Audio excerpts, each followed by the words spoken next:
Right, so welcome everyone to the channel. We're going to be talking about Avatar: The Last Airbender. I watched the whole show and these are my thoughts. Overall, pretty good. Yeah, I'd give it a solid 8 out of 10, possibly a 9. I think it's a pretty faithful adaptation. I think Netflix have done a good job.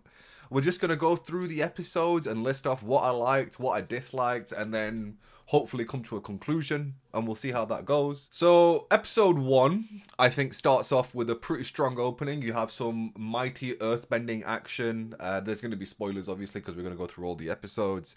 I really like how intense they made the earthbending. I like how we started off with Sozin's comet arriving and Sozin killing off literally everyone, the Air Nomads. I like how they adapted that material. I like how Aang was there for the beginning, but I dislike the part where Aang didn't essentially run away. He went for like a walk with Appa in the air, if you want to go like that, and then, 100 years passed.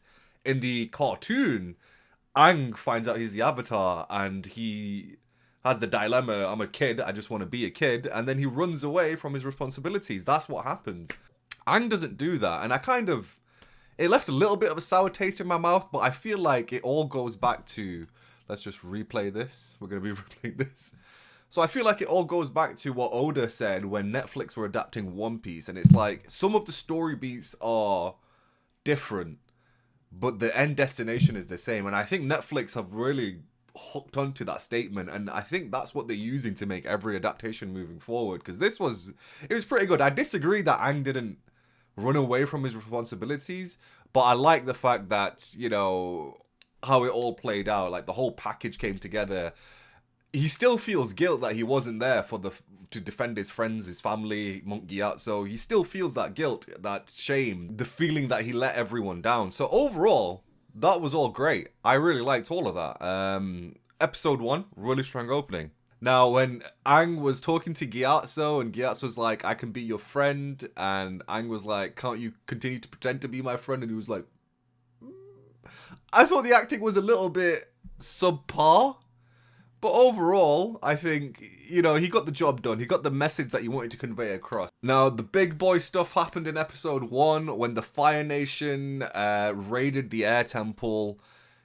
It was a massacre. So much death. Now, there was a statement that was, revealed when Avatar came out, which said that this show is trying to adhere to the fans who like Game of Thrones or something along those lines. And I kind of see where he's coming from the death standpoint. There's a lot of death in this adaptation. A lot of people die. Lots of people die, and they don't really shy away from that, which is good. They really show the horror of the Fire Nation, which the cartoon TV show kind of avoided. Like, it was there, like you had to read into it, but they never showed you people actually dead. And this adaptation does that. Like, people are getting melted when the firebenders are throwing fireballs. It's like, and the Sozin's comets powering their fire up. It's literally like they're throwing magma at the airbenders, and they don't stand a chance.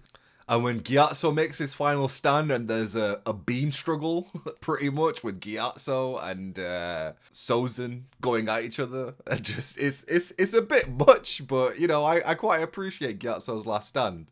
Then 100 years pass, the story we already know, where Aang traps himself in ice. 100 years pass, Katara and Sokka save him. Adapted pretty faithfully, I'd say. Everything was pretty much on point. Don't really have any complaints about that segment at all. And then when Sokka and Zuko go at each other, when their initial fight happens, I feel like Sokka did a great job with what he could, with the skills he had. I actually felt like he was a warrior. He didn't come off as goofy as he did in the cartoon. I actually felt, I actually felt with the live action, they adapted him quite faithfully, and that's how, in this medium, Sokka would be.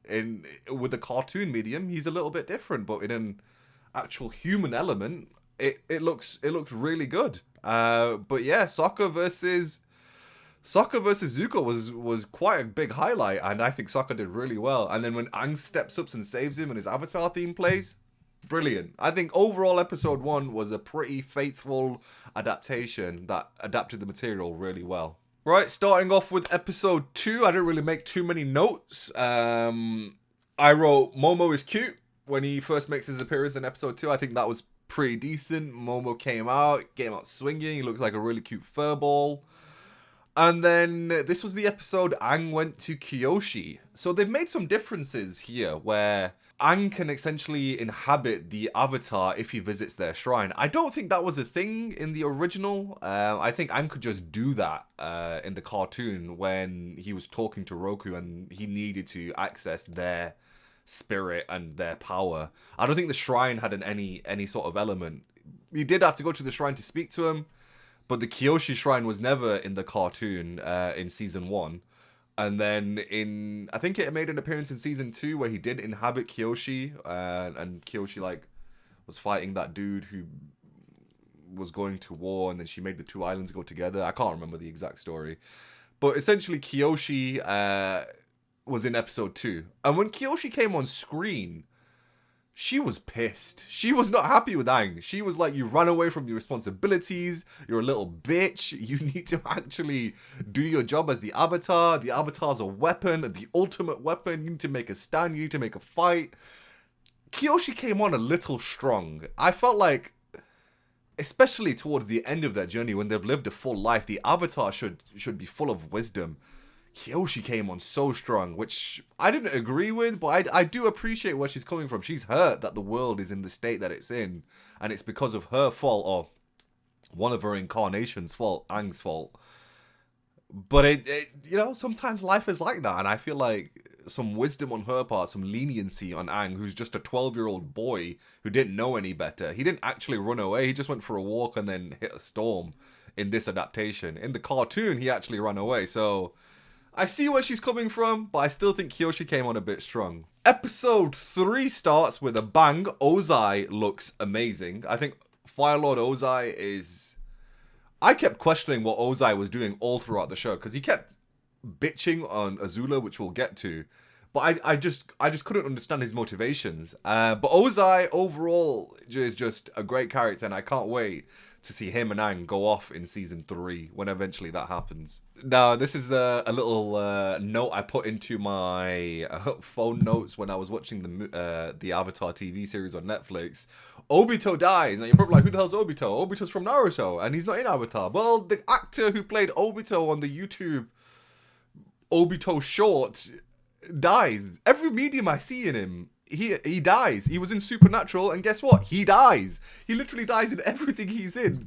I don't know what the actor's name is, but let me look it up. Alright, so this is him, Osric Chow. Yeah, he dies in literally everything he's in. He's in Supernatural, he dies. He played as Obito, he dies. He played as in the Avatar, he dies. I actually quite like this actor.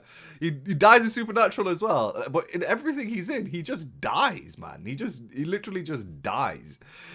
But yeah, I just hope good things for that actor. Right, moving on, Team Avatar makes it to Omashu, and once they get to Omashu, the cabbage guy got owned like 3 times. The first time you see at the gate, a crate is like flung off. That was what happened in the cartoon. That was the initial my cabbages, and that was gone. So if I got really upset, I was like, no, they didn't do the my cabbages scene. I was like, oh no. It was just a fake out though. They just faked us out, and the cabbage guy was gonna come later. We also see in the 3rd episode that Abed from Community is playing the crazy engineer who helps Sokka in, I think it is season 1 in the cartoon, where Sokka and him engineer the hot air balloon, which is then used for the Fire Nation, which the Fire Nation then steal.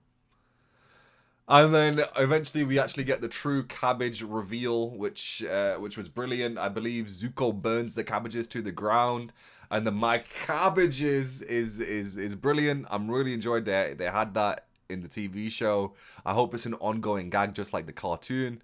But really, really, really masterfully well played, because I thought they faked us out in the beginning, but the my cabbages was real. Episode 3, brilliant episode. Side note, Omashu and all the other kingdoms that they build, or the cities, they're very well lived and they look like real cities. I feel like the production value of this show was very well done. They had the budget for this and it shows. I think the environments, the camera angles, the scenery, all brilliant. Also, The gripe on the third episode. Okay, this is probably going to piss some people off, but I think Azula came off way too nice in my opinion. And throughout the whole series, I didn't get the creepy Azula vibe that I got from Azula back in the cartoon TV show. Literally in the cartoon TV show, every statement, every comment, everything Azula did was like, oh, she's so evil, man. She's such a horrible person. She's biting that guy's head off for just talking to her. Literally anything Azula did, she would just be horrible. In the actual TV show that Netflix animated, I don't know if it was the actress's fault or the writing's fault. I'm just gonna say I didn't feel that same sort of creepiness / biting someone's head off for anything from Azula. I felt like, in fact, she was coming off too nice, like too tame. Like Azula was bitching on her friends in the TV show and just didn't give a shit. She knew she was at the top, she knew she was the pinnacle, and she knew she was the best. And she was cocky as shit, and she was horrible to everyone.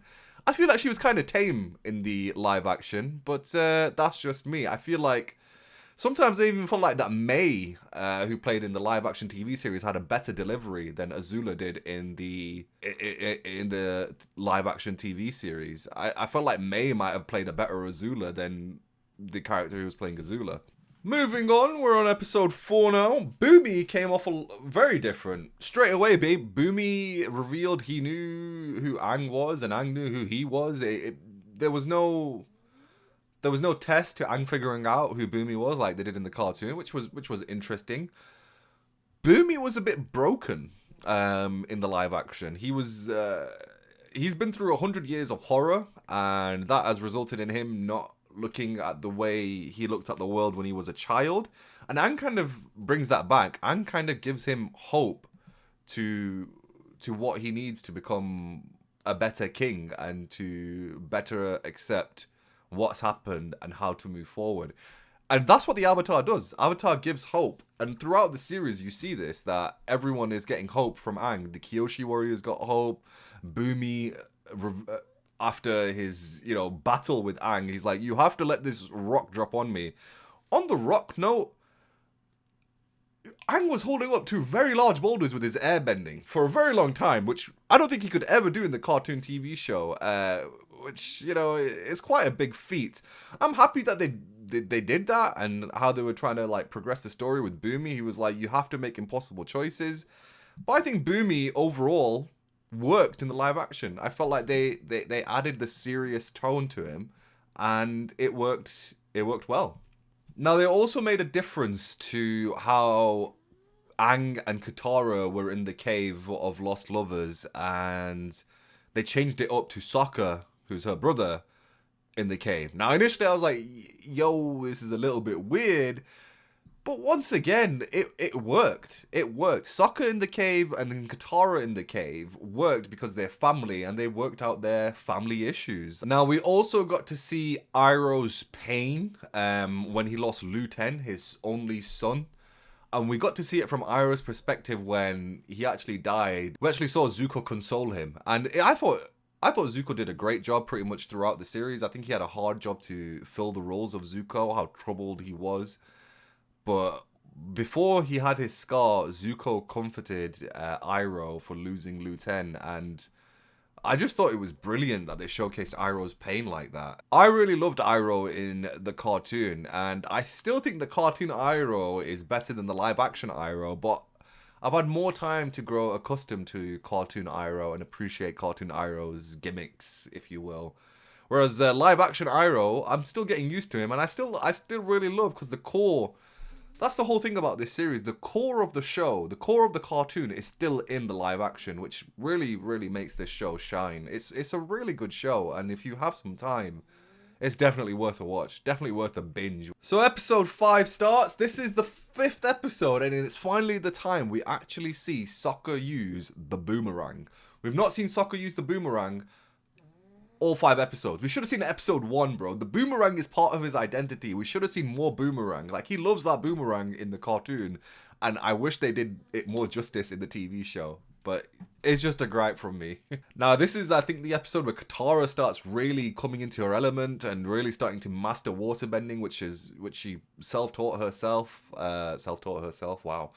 But yeah, Katara is really making some opening moves when she's running away from the Fire Nation that are chasing her. She's really got some ice sticks are popping out. It's just, Katara is really mastering her element, which the cartoon said that she needed a master. The TV show did it a little bit different, which, once again, I'm okay with, because the core aspect was that Katara was and is a very talented waterbender, and they translated that to the live action.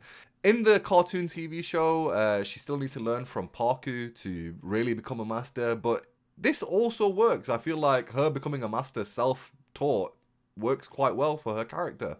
I was quite flabbergasted at this part. So this is the episode where the panda is introduced, or I think his name was Heibai. And I had seen the cartoon, so I know that Aang goes through the spirit world, and I know that Aang then, gets all the information he needs. The TV show on Netflix did it a little bit differently. They actually made all three of them go to the spirit world, which I thought was quite interesting, and I thought it was quite a different little spin on how it was done previously in the cartoon. Doing it like that, once again, it worked. Surprisingly, Sokka was funny in the spirit realm. Katara was funny. They all lost their bending, which was accurate. They can't bend in the spirit realm. It was, it all worked. And then Sokka actually met Yue in a fox form, which once again, never actually happened in the cartoon. So that was cool as well. And then that was his first introduction of Yue. It just adds more depth to the character of Yue being in a fox form like that, I think. Because then you're like, oh, how did you do that? Oh, she was touched by the spirit fish. There's layers, bro, like an onion. There's like layers. It was all so good. And now, minor gripe / minor, what the hell is he doing there? The spirit owl from the library in like season 2 of the cartoon TV show was in the spirit realm. They avoided the library for some reason. And I hope they go to the library, because that's where they found out the information that they needed to end to when the Day of the Black Sun was going to happen in the cartoon. So I hope they go to the library, and I hope the spirit owl is there. But we shall see. I was very surprised to see the spirit owl in episode 5, man. It was crazy. Now, episode 6 starts. Aang's left the spirit realm to try and go and save his friends, and he needs to go see Roku, which once again was done differently into the TV show. All 3 of the Avatar crew were there. In the live action, they just went with Aang. Now, once again, the elements are similar. He gets to the temple. The fire sage are evil. There's one fire sage who is good, who takes him to Roku, and then Aang speaks to Roku. Now, once again, when Roku was introduced, he came off a little bit strong. I was just like, are all the avatars going to be anal to Aang? Like, Roku was very chilled when he spoke to Aang in the beginning. And in the cartoon, he was like, Aang, it's been a long time.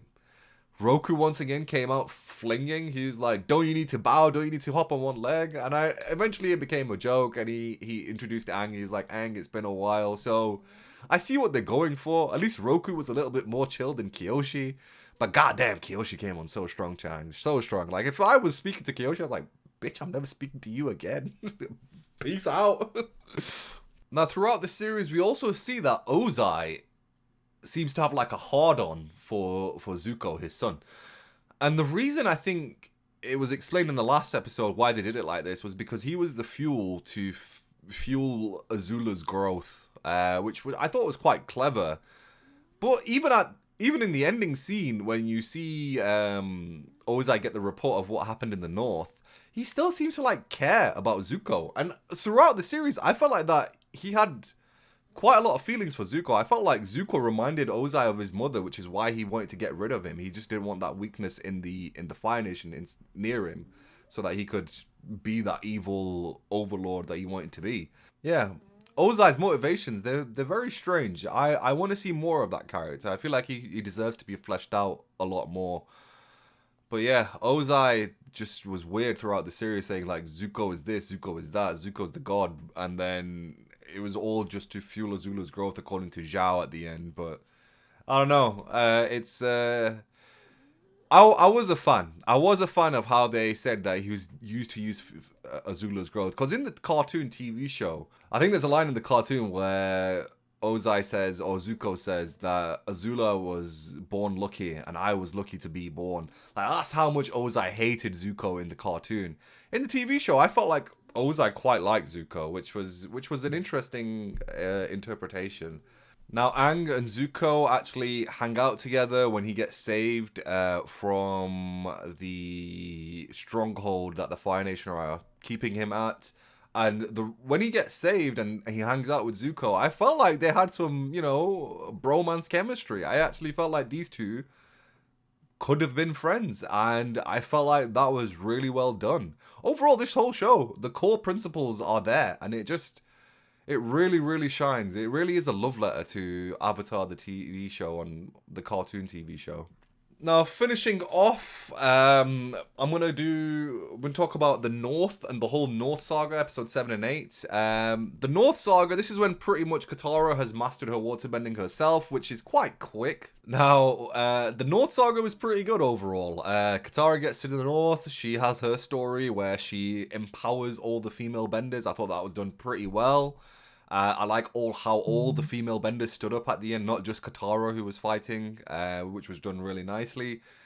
Yue's former betrothed, Han, is just such a good guy. In the cartoon, Han is a bit of a knob. And then in the actual live action, he's just such a good guy. All he wants to do is help, be a nice guy. I actually really liked Han in the live action. I think I prefer him over the Han that was in the cartoon TV show. It's done masterfully. And then Han dies, which was awful. I was like, oh man, he was so good. Katara and Parku was also in the live action. Now, I feel like the cartoon might have done it a little bit better, but the core element, once again, and you're probably seeing a theme here, the core principle of this whole show was there, man. It was all there. So, Katara versus Parku, it had pretty much everything that was in the cartoon. When they were doing the ice skating, I feel like that should have been a little bit quicker for movement-wise, but overall, once again, I was really pleased with how the special effects, Katara versus Parku's story ended. The acting, I was really happy. I was pleased. I was pleasantly surprised with how well they've adapted everything so far in the series. The Moon and Ocean Spirit storyline over here in the north, Zhao actually didn't get the information from the library. He actually learned it from some Fire Nation sage, which I thought was interesting. I wanted Zhao to go to the library and, you know, get the information from there so we have a hint towards the library in season 2. I really hope they do the library because it's one of the greatest episodes when Toph is like trying to get the library to stay above ground and Appa gets taken and Aang loses his shit and goes batshit crazy. It's all so good. It's all so good. So I really hope they introduce the library when it's the library's time. And they almost killed Momo. They actually almost killed Momo. Momo takes a boulder to the face, which never happened when trying to save a child, which was good on you, Momo. And eventually he gets healed in the spirit water oasis. But goddamn, they should not have done that, bro. They actually... It ain't right. It ain't right how they treated Momo, I'll be honest. And they also killed Han. That ain't right either. That ain't right. But overall, I'd say Netflix have done quite a masterful job on this. I think this is as good as, or if even better than, One Piece on Netflix. And I think Netflix have done a great job. So overall, I think Avatar: The Last Airbender on Netflix is a faithful adaptation, which gets the core principles across. It keeps all the core elements, all the core storyline, and it's pretty fun to watch. If you have some time, I really recommend Avatar: The Last Airbender on Netflix, and hopefully you guys enjoyed my review / thoughts on the TV show. I quite enjoyed it. I'm looking forward to season 2 and 3, and hopefully Korra also comes onto the big screen. But anyway, thank you for watching, and I shall see you guys next time.